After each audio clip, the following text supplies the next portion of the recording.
नमस्ते। आज मेरे साथ सुजीत नायर साहब, एचडब्ल्यू न्यूज। और चूंकि महाराष्ट्र के बहुत सी चीजें इकट्ठा होती जा रही थी, मैं पिछले कुछ दिनों से कोशिश कर रहा था कि नायर साहब से बात कर लूं। नायर साहब वाज आल्सो ट्रेवलिंग। तो महाराष्ट्र में सुजीत साहब बहुत सी चीजें हो गई। सबसे पहले तो आपसे एक चीज ये समझनी है कि शरद पवार साहब जो इस समय existing senior most politician of the country, मतलब ये और देवेगौड़ा साहब, खड़गे साहब, ये दो तीन लोग हैं जो शायद उस एरा के बच्चे हैं। यूपी से तो मुलायम सिंह यादव हुआ करते था, वो नहीं है। ये मुझे शरद पवार साहब का दो तीन चीजें समझ में नहीं आई। एक बार वो एनडीटीवी में जाते हैं अडानी जी के पक्ष में, या पक्ष में ना भी बोले तो ही इन अ वे ऐसा लगता है, ही गिव्स एन इंप्रेशन कि इज स्टैंडिंग विद अडानी जी। फिर वो आते हैं, फिर वो कुछ और चेंज करते हैं, फिर वो कहते हैं नहीं नहीं जेपीसी होनी चाहिए। ये व्हाई दिस हैपेंड, मतलब हम लोगों को तो यहाँ लगता है कि बिकॉज ऑफ हिज फ्रेंडशिप और because of the pressure of ED and CBI और बिकॉज ऑफ समथिंग एल्स। आपको क्या लगता है ये सब क्यों किया शरद पवार साहब ने? सर, ऐसा है कि शरद पवार और अडानी दोनों का रिलेशनशिप ये जग जाहिर है, बिकॉज शायद Sharad Pawar knew Adani much before Modi knew Adani. So Sharad Pawar के उनके रिलेशंस बहुत अच्छे हैं। शरद पवार के पारिवारिक रिलेशंस अच्छे हैं, बिकॉज बहुत रिसेंटली रोहित पवार, उनके जो भतीजे हैं, उनका मतलब उनके भतीजे के बेटे, दैट इज ग्रैंड नेफ्यू, उन्होंने अडानी के ड्राइव करके सब बारामती घुमाया वगैरह था। तो they have a very good family relations. So ये I was very surprised that Sharad Pawar didn't come in aid of Adani. Let me be very honest with you. I was very surprised. I was expecting, मतलब मैं expect कर रहा था कि आज नहीं तो कल नहीं तो परसों हो जाएगा, और वो कर दिया उन्होंने। वो होना ही था। एक अच्छा, दूसरी बात, उसके बाद जो है कि उन्होंने ये बोला कि भाई वो ये नहीं बता रहे थे कि जेपीसी नहीं चाहिए, वो ये बोल रहे थे कि भाई judicial probe would be better. ये ऐसा उन्होंने कहा। देखिए सर, ऐसा है कि जाहिर सी बात है, प्रेशर उन पे भी है। ये पॉलिटिकल प्रेशर है। ईडी वगैरह का प्रेशर इतना नहीं है जितना पॉलिटिकल प्रेशर है। सो पॉलिटिकल प्रेशर है उनको। वो महाराष्ट्र के एंटी बीजेपी फेस है। जैसे बीजेपी एक तरफ और बीजेपी का ऑपोजिशन एनसीपी, कांग्रेस और शिवसेना है। ये फैक्ट है। अब एक वक्त था जब उन्होंने ये तोड़ने की कोशिश की, जब उन्होंने बोला कि भाई मैं एनसीपी को, मैं बीजेपी को सपोर्ट करता हूं। एक वक्त ये था 2019 में, जब उन्होंने महाविकास आघाड़ी के साथ एक तरफ और बीजेपी के साथ दूसरा तरफ बैठ के बात करने की कोशिश की। ये सब हुआ, ठीक है ना। This has happened, but end of the day उनको ये समझा कि उनका जो वोटर्स है, उनके जो सपोर्टर्स हैं, उनके जो कोर बेस है वोट्स के, वो हिल जाएगा अगर वो कंप्लीट बीजेपी को के साथ अलाइन हुआ। तो ये वो समझ गए, एंड दैट इज व्हाई उनको, not because of any ED, not, उनको अपने वोटर्स के कारण, अपने कॉन्स्टिट्यूएंसी के कारण और उनको अपने पॉलिटिकल एग्जिस्टेंस के कारण, आइडेंटिटी के कारण उनको ये बीच का रास्ता इस्तेमाल करना पड़ा। आज भी वही हो रहा है, और मैं आगे इसके बारे में हम और चर्चा करेंगे।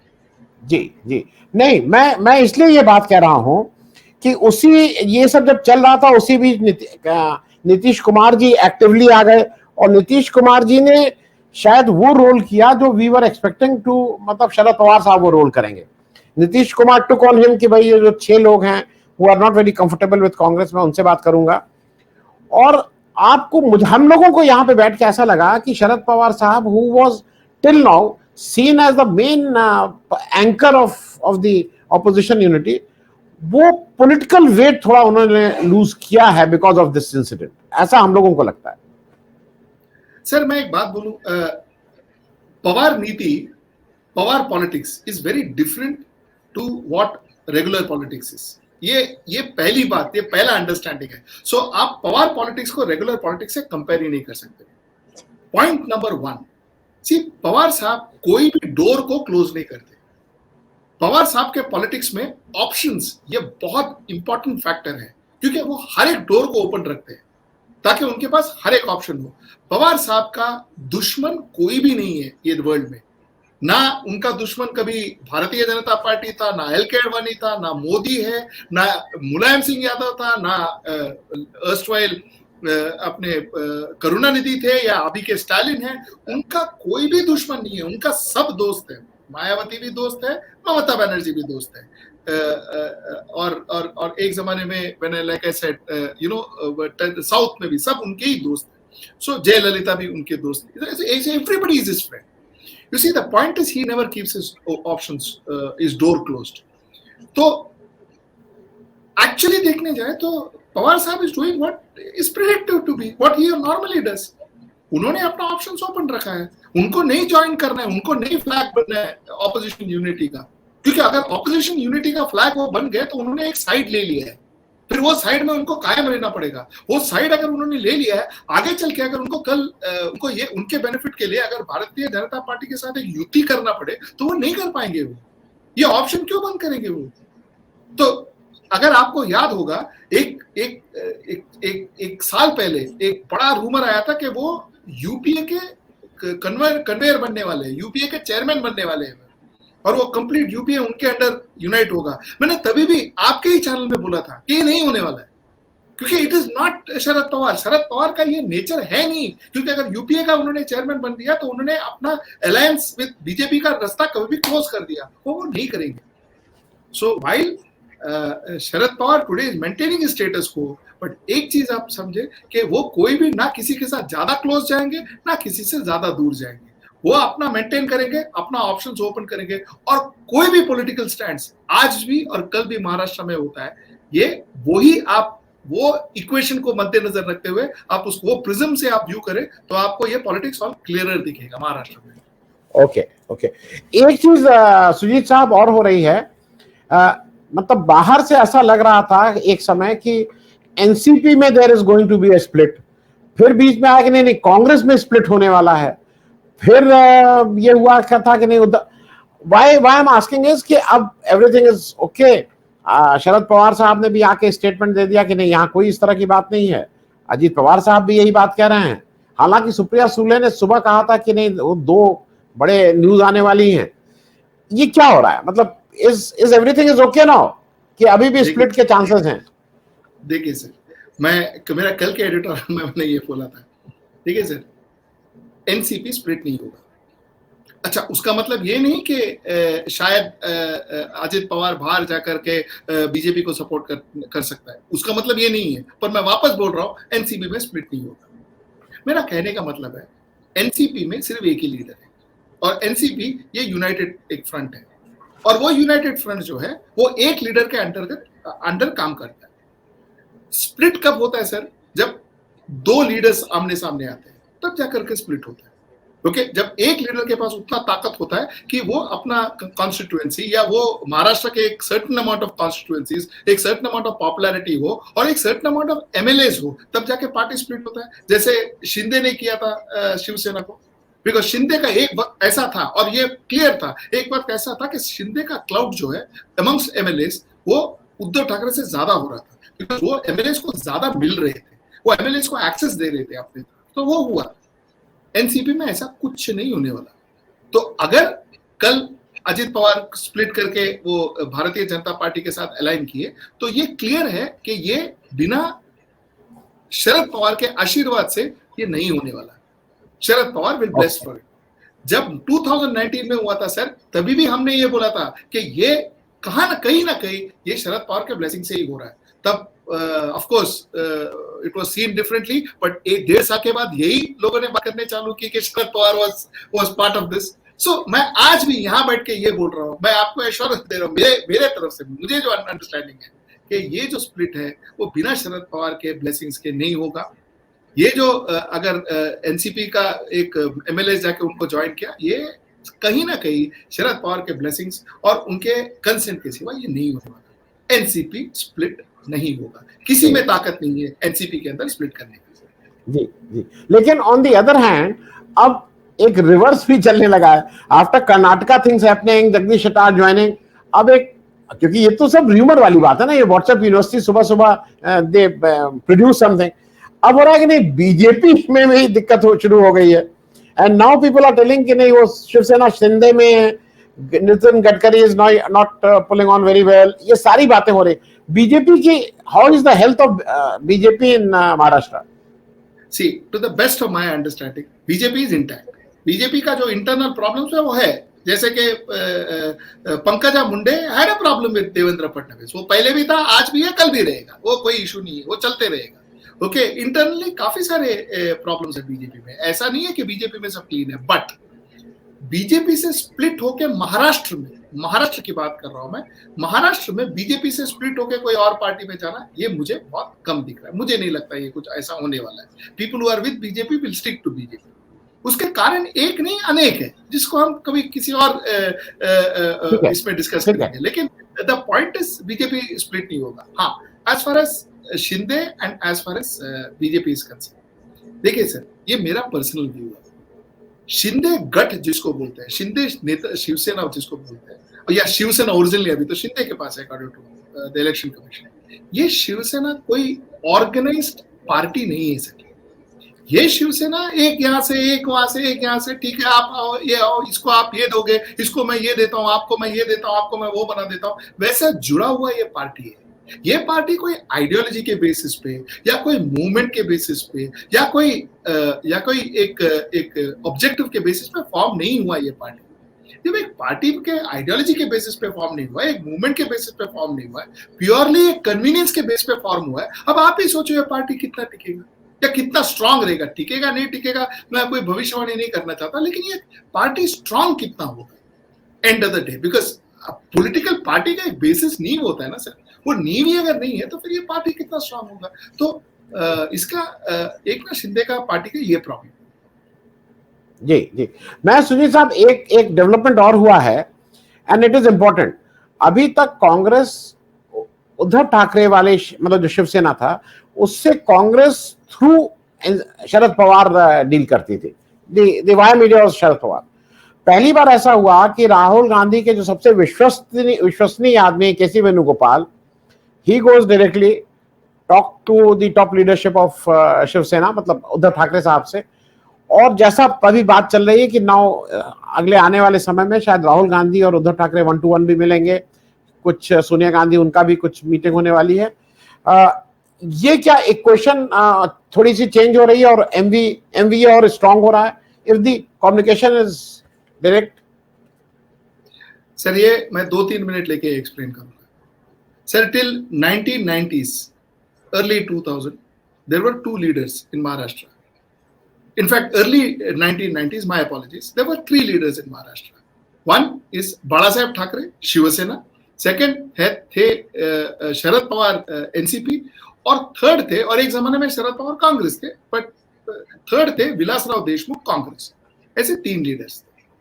ये 3 लीडर्स से पूरा महाराष्ट्र का पूरा पॉलिटिक्स ये 3 लीडर के साथ चलता था, ठीक है। अब बाला साहेब ठाकरे का देहांत हो गया, विलासराव देशमुख का देहांत हो गया, बचे टॉलेस्ट लीडर शरद पवार। तो क्या हुआ कि जो भी महाराष्ट्र का पॉलिटिक्स है ये शरद पवार के थ्रू होता था। और एक जमाने में बोलता था कि भाई पार्टी कोई भी इलेक्ट हो, चीफ मिनिस्टर शरद पवार का होता है।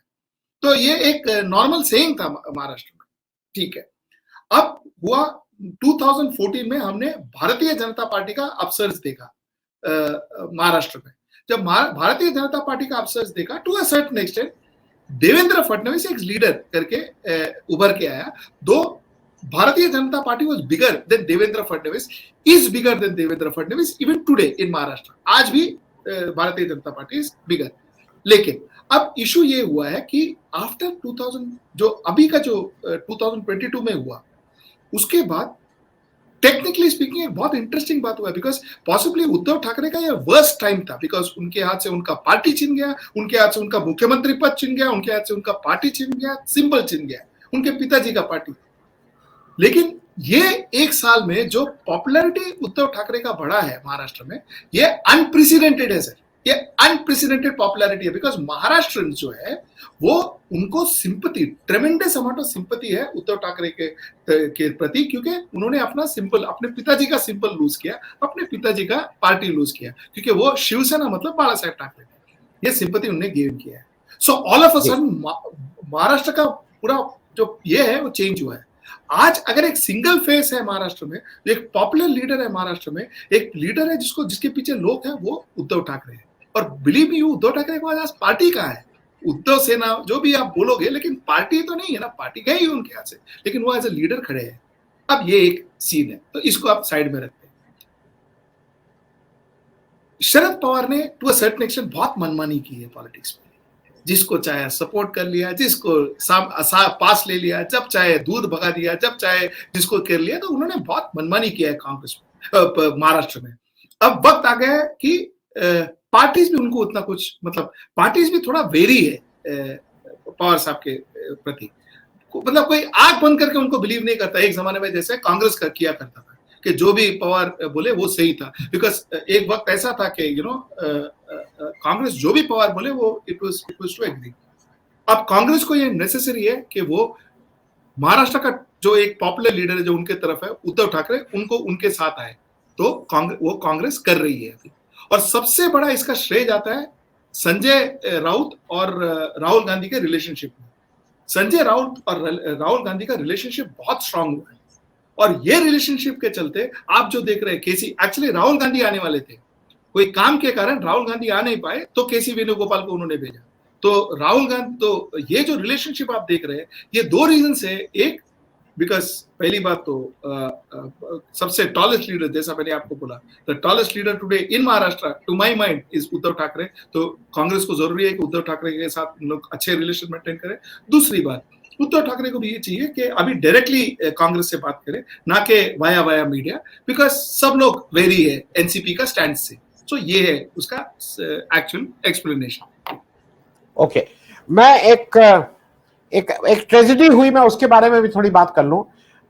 नवी मुंबई में 2 दिन पहले अभी एक महाराष्ट्र भूषण सम्मान हुआ, और उसमें इट वाज अ ट्रेजेडी। लेकिन सबसे बड़ी बात देख के अजीब सा लगा कि अमित शाह साहब उसके चीफ गेस्ट थे, और उन्होंने स्टेज से बोला कि ऐसा अनप्रेसिडेंटेड क्राउड उन्होंने नहीं देखा जीवन में अपने। स्टेज पे सब मतलब एसी सब लगा था, फिर वीआईपी इंक्लोजर था, लेकिन पब्लिक वहां धूप में बैठी थी। मुझे ऐसा बताया गया कि उसमें जो लोग मरे हैं, 13 लोग मरे हैं अभी तक, जो ऑफिशियल फिगर हैं।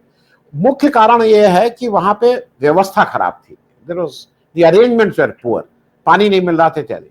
मैं थोड़ा एक आपसे, क्योंकि ये directly government and the party is responsible जो भी वहां कुछ हुआ है, मैं इस पे आपसे जरा एक समझना चाहूंगा। सिंह साहब, मैं इसको थोड़ा अपोलिटिकली देखूंगा, ये वाकया को मैं अपोलिटिकली देखूंगा। इसमें कोई दो राय नहीं है कि एडमिनिस्ट्रेशन और ऑर्गेनाइजेशन उधर सही नहीं था, there is no question about it. Okay, तो ये पूरा जो इसका ब्लेम है, ये एडमिनिस्ट्रेशन को जाना चाहिए। हाँ, एक चीज हमको ये भी मानना चाहिए कि वो जो हीट था, वो अनप्रेसिडेंटेड हीट था। पॉलिटिकल पार्टी ने अपना शो ऑफ स्ट्रेंथ के लिए लोगों को लेके आया वहां पर। ये तो हर पॉलिटिकल पार्टी करती है, और ये आजकल एक ट्रेंड होते जा रहा है कि लोगों को बस में, ट्रक में, जो भी मिलता है भर भर के लेके आने को। लेकिन ये उन्होंने नहीं सोचा कि ये इतना हीट, जो हीट था 42 डिग्री सेंटीग्रेड कुछ था वो वहां का हीट, वो हीट इतना ज्यादा था कि लोग बर्दाश्त नहीं कर पाए। ये उन्होंने सोचा नहीं था। अच्छा, ये हीट के चलते उनका जो अरेंजमेंट था वो भी एप्ट नहीं था इतने हीट के लिए, तो और इतने लोगों के लिए। सो इन अ वे ये कंप्लीट एडमिनिस्ट्रेटिव ऑर्गेनाइजेशन क्रम्पलिंग हुआ था, कंप्लीट ऑर्गेनाइजेशन क्रम्पल हुआ था, और उसके कारण जो उसका ये हुआ, ये that is purely administrative organisation failure, उसमें कोई दो राय नहीं है सिंह साहब। जी, मैं आप चलते the last question remains. Maharashtra के जो नगर निकाय के चुनाव बोलते हैं, लोकल बॉडीज इलेक्शन, या मतलब हम लोग यहाँ लोकल बॉडीज बोलते हैं, आप उसको नगर निगम, वो कब होने का, व्हेन इट इज हैपनिंग? हाँ, ये बहुत इंटरेस्टिंग क्वेश्चन है सर। सी, जब कोई भी मुझे ये बोलता है कि अरे आप कैसे बोलते हो कि उद्धव ठाकरे का पॉपुलैरिटी बढ़ गया, उद्धव ठाकरे का वेव बढ़ गया, ये इसका आंसर ये है, आज अगर आपको लगता है कि अगर भारतीय जनता पार्टी को मालूम होता कि अभी वो उनके पॉपुलैरिटी पीक में है, तो वो इलेक्शन अनाउंस नहीं कर सकते थे? उन लोग 100% इलेक्शन अनाउंस करते थे, और आज तक इलेक्शन हो जाता था। द फैक्ट इज इलेक्शंस को इन लोग धकल रहे हैं, आगे धकल रहे हैं। इसका दो रीजन है। एक तो क्योंकि कोई भी एक पार्टी एब्सोल्यूट श्योर नहीं है कि वो जीतेगी, तो सबका मतलब it is in they have their doubt, कोई भी कंफर्टेबल नहीं है। एक पॉइंट नंबर 1, मेरे हिसाब से अगर किसी का आउट ऑफ द इक्वल्स एक बेटर है तो वो शिवसेना उद्धव ठाकरे है। तो that is what I would believe. I may be wrong, ये तो वापस मैं बोल रहा हूँ, ये एक हिसाब से it will be a forecast, but the point is that, number one. Number two, देखें सर, हमारा इशू ये है कि जब तक हमारा 16 एमएलएस का जो है वो निर्णय नहीं होता सुप्रीम कोर्ट में, बाकी सब करना it would not be wise politically, because हमारा चीफ मिनिस्टर का ही अभी फेट डिसाइड होना है, क्योंकि दैट इज सुप्रीम कोर्ट के ऊपर। अगर सुप्रीम कोर्ट ने डिस्क्वालीफाई कर दिया, वो 16 एमएलए में एकनाथ शिंदे भी उसके अंदर उनका नाम है, तो अगर वही अगर हिल गया तो फिर गवर्नमेंट ही नहीं रहा, तो हमारा पूरा सेटअप ही चेंज हो जाएगा। तो कंप्लीट स्टेट ऑफ फ्लक्स है सर, इसमें कोई कुछ फर्म नहीं है, तो उसके चलते ये आप देख रहे हैं। सुजीत जी, चलते चलते लास्ट क्वेश्चन, मतलब I wanted to close it, but since we started, आपको अजीब सा नहीं लगता supreme court on one hand is telling कि ये सरकार हटाई गई वो गलत ढंग से हटाई गई, and still they are continuing with the same government, मतलब on one hand they are observing. इसमें एक प्रॉब्लम है। इसमें प्रॉब्लम ये है कि सुप्रीम कोर्ट जो है, मुझे नहीं मालूम कि ये वर्डिक्ट कैसे आएगा, बट कहा जाता है, एक्सपर्ट्स बोलते हैं, लोग बोलते हैं कि वर्डिक्ट शायद शिंदे के अगेंस्ट जाए। और ये सब जो आप देख रहे हैं ना सर, ये सब जो उथल पथल, ये पूरा वो वर्डिक्ट के असेसमेंट, वो वर्डिक्ट को प्रिडिक्ट करके ही कर रहे हैं लोग, बिकॉज वर्डिक्ट शायद लोग बोलते हैं कि शिंदे के अगेंस्ट जाएगा। ये प्रिडिक्शन है, ये कोई कंफर्म कुछ नहीं है, किसी को नहीं मालूम, लेकिन प्रिडिक्शन है। खैर, एक पॉइंट ये। दूसरी पॉइंट ये कि एक टेक्निकल एरर हुआ, उद्धव ठाकरे ने रिजाइन कर दिया। उद्धव ठाकरे के रेजिग्नेशन के कारण कोर्ट अब उद्धव ठाकरे को रीइंस्टेट नहीं कर सकते। अगर कोर्ट ने ये पूरा प्रक्रिया भी अगर उनको गलत दिखा, गवर्नर का एक्शंस उनको अनकॉन्स्टिट्यूशनल दिखा, तो भी कोर्ट रीइंस्टेट नहीं कर सकते उद्धव ठाकरे महाविकास आघाड़ी गवर्नमेंट को। क्यों? क्योंकि उद्धव ठाकरे ने रिजाइन किया। Had Uddhav Thackeray not resign, ये हो सकता था। तो यस, इन अ वे बहुत सारे चीज में क्वेश्चन मार्क है सर। ये वर्डिक्ट इतना वक्त क्यों लग रहा है, ये भी इजंट इट क्वाइट स्ट्रेंज, कि मतलब किसके लिए रुके हैं वगैरह। वेल, वो तो उसमें क्या बताएं, क्या बात करें। Thank you so much Sujit साहब फॉर ज्वाइनिंग, और it always it's a pleasure. Yeah, thank you so much.